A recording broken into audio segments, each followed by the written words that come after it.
Why, Mr. Hell, good evening to you, sir. Come in. Come in. I hope I do not startle you. No, it is only that I heard no horse. You are Goodwife Proctor. I, Elizabeth. I hope you're not off to bed yet. No, no. We are not used to visitors after dark. But you're welcome here. Will you sit you down, sir? I will. Let you sit, Goodwife Proctor. Will you drink cider, Mr. Hell? No, it ails my stomach. I have some further travelling yet tonight. Sit you down, sir. I will not keep you long, but I have some business with you. Business of the court? No, I come of my own, without the court's authority. Hear me. I know not if you are aware, but your wife's name is mentioned in the court. We know it, sir. Our Mary Warren told us. We are entirely amazed. I am a stranger here, as you know, and in my ignorance I find it hard to draw a clear opinion of them that come accused before the court.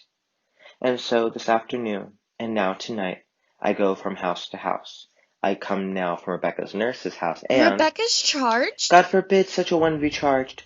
She is, however, mentioned somewhat. You will never believe, I hope, that Rebecca trafficked with the devil. Woman, it is possible. Surely you cannot think so. This is a strange time, mister. No man may longer doubt the powers of the dark are gathered in monstrous attack upon this village. There is too much evidence now to deny it. You will agree, sir? I have no knowledge in that line. But it's hard to think so pious a woman be secretly a devil's witch after 70 years of such good prayer. Aye, but the devil is a wily one. You cannot deny it. However, she is far from accused, and I know she will not be. I thought, sir, to put some questions as to the Christian character of this house, if you'll permit me. Why, we have no fear of questions, sir. Good then. In the book of record that Mr. Parris keeps, I note that you are rarely in the church on Sabbath day. No, sir, you are mistaken. 26 times in 17 months, sir? I must call that rare. Will you tell me why you were so absent? Mr. Hell, I never knew I must account to that man, for I come to church or stay home. My wife was sick this winter. So I am told. But you, mister, why could you not come alone? I surely did come when I could, and when I could not, I prayed in this house. Mr. Proctor, your house is not a church. Your theology must tell you that. It does, sir.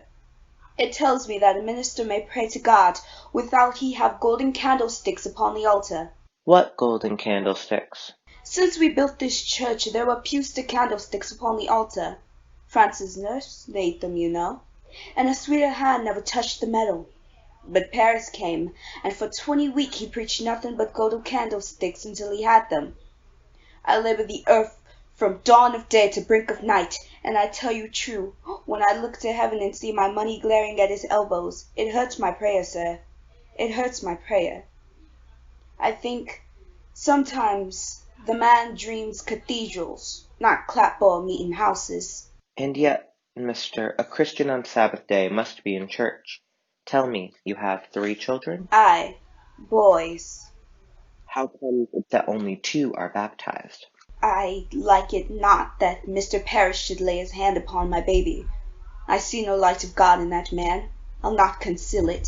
I must say it, Mr. Proctor, that is not for you to decide. The man's ordained, therefore the light of God is in him. What's your suspicion, Mr. Hell? No, I have none. I knelt the roof upon the church.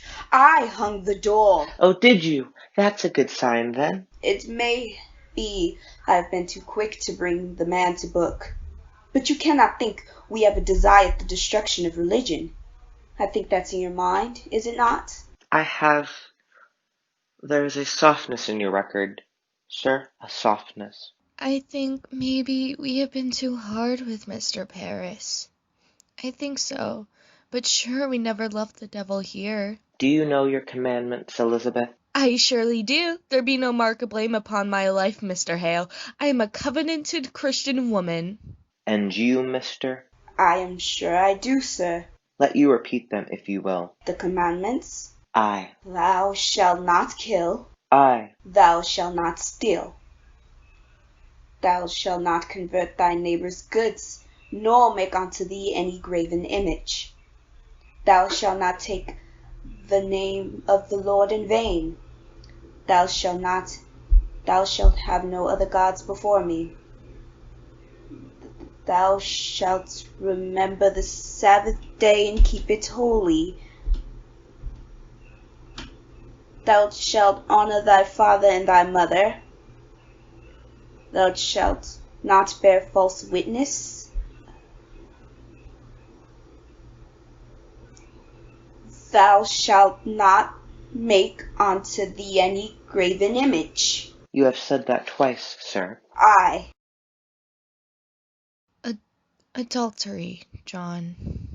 Aye. You see, sir, between the two of us, we do know them all. I think it be a small fault. Theology, sir, is a fortress. No crack in a fortress may be accounted small. There be no love for Satan in this house, mister. I pray it dearly. Well then, I'll bid you good night. Mr. Hale, I do think you are suspecting me somewhat, are you not? Goody pastor, I do not judge you. My duty is to add what I may to the godly wisdom of the court. I pray you both good health and good fortune. Good night, sir. I think you must tell him, John. What's that? Will you tell him? I have no witness and cannot prove it, except my words be taken. But I know the children's sickness had naught to do with witchcraft. Not to do. Mr. Parris discovered them sporting in the woods. They were startled and took a stick. Who told you this? Abigail Williams. Abigail? Aye. Abigail Williams told you it had naught to do with witchcraft? She told me the day you came, sir. Why? Why did you keep this? I never knew until tonight that the world is gone daft with this nonsense. Nonsense, mister. I have myself examined Tituba, Sarah Good, and numerous others that have confessed to dealing with the devil. They have confessed it. And why not, if they must hang for denying it? There are them that will swear to anything before they'll hang. Have you never thought of that? I have indeed. And you, would you testify to this in court? I had not reckoned with going into court, but if I must, I will. Do you falter here? I falter nothing, but I may wonder if my story will be credited in such a court. I do wonder on it, when such a steady-minded minister as you will suspicion such a woman that never lied, and cannot. And the world knows she cannot. I may falter somewhat, mister. I am no fool. Proctor, let you open with me now, for I have a rumor that troubles me. It is said you hold no belief that there may even be witches in the world. Is that true, sir? I know not what I have said. I may have said it. I may have wondered if there be witches in the world, although I cannot believe they come among us now. Then you do not believe. I have no knowledge of it. The Bible speaks of witches, and I will not deny them. And you, woman? I cannot believe it. You cannot? Elizabeth, you bewilder him. I cannot think the devil may own a woman's soul, Mr. Hale. When she keeps an upright way, as I have, I am a good woman. I know it. And if you believe I may only do good work in the world and yet still be secretly bound to Satan, then I must tell you, sir, I do not believe it. But woman, you do believe there are witches in. If you think that I am one, then I say there are none. You surely do not fly against the gospel, the gospel. She believes in the gospel. Every word. Question Abigail Williams about the gospel, not myself. She do not mean to doubt the gospel, sir. You cannot think it. This be a Christian house, sir. A Christian house. God keep you both. Let the third child be quickly baptized, and go you without fail each Sunday into Sabbath prayer, and keep a solemn, quiet way among you.